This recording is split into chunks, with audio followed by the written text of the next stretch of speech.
Donc, ce soir, on présente une performance Polyping Pop. C'est une performance du Popcore Duo autour d'une joute entre deux performeurs. Donc, d'un côté, il y a Simon, puis de l'autre côté, il y a moi. On a chacun plusieurs mini-haut-parleurs qui nous servent d'instruments pour la joute, puis le public se trouve au milieu de tout ça, puis est appelé aussi à participer pendant la performance. L'idée aussi de Polyping Pop dans Ping, en fait, se réfère aussi à des connexions qui sont établies entre, par exemple, des ordinateurs qui vont se pigner en TCP/IP, par exemple.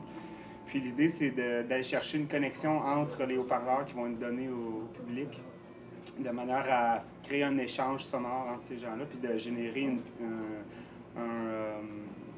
une ambiance sonore particulière où on peut avoir une écoute autant locale, c'est-à-dire écouter ce qui se passe au niveau d'un haut-parleur, donc dans un ensemble de fichiers sonores précis, puis avoir une écoute aussi globale, donc au niveau de la salle, puis de l'accumulation de toutes ces différentes textures-là qui proviennent autant des haut-parleurs qui sont sur les tables que des haut-parleurs dans la salle. Donc c'est un peu similaire à quand on est dans par exemple un restaurant ou un endroit où il y a beaucoup de gens et où on se concentre sur la conversation, par exemple, qu'on va avoir avec une personne devant nous.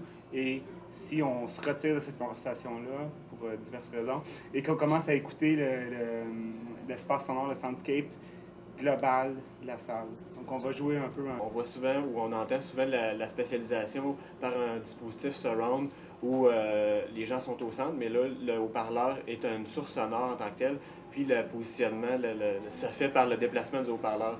Donc ça, c'était intéressant aussi de travailler avec ça. Il faut savoir que Popcore Duo, c'est un... Bon, mais en ce moment, c'est un duo, c'était aussi un collectif à la base. Puis l'idée, pour nous, c'est de travailler de façon beaucoup plus expérimentale que dans nos approches ou dans nos démarches artistiques respectives. Donc, de laisser ça un petit peu plus ouvert, puis laisser de la place à l'expérimentation. Donc, là, on présente ça ici pour la première fois. Donc, c'est toujours quand on a une œuvre qui a une composante interactive, on ne sait pas comment les gens vont réagir, s'ils vont participer ou pas. Puis, dans le cadre du cabaret audio ici, ce qui est intéressant, c'est que c'est justement pas un cadre officiel avec une scène et on écoute et tout. Donc, on va pouvoir vraiment tester ces processus-là qu'on veut mettre de l'avant.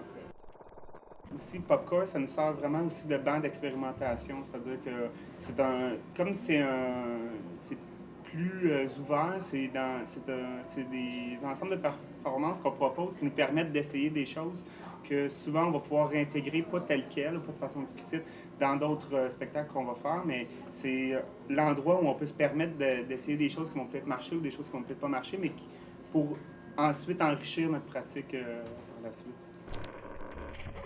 Puis c'est ça qui est le fun, c'est de prendre vraiment tout ce qui nous intéresse, puis essayer de le pousser au maximum sans se mettre de barrière. C'est ça qui est vraiment le fun avec Popcore.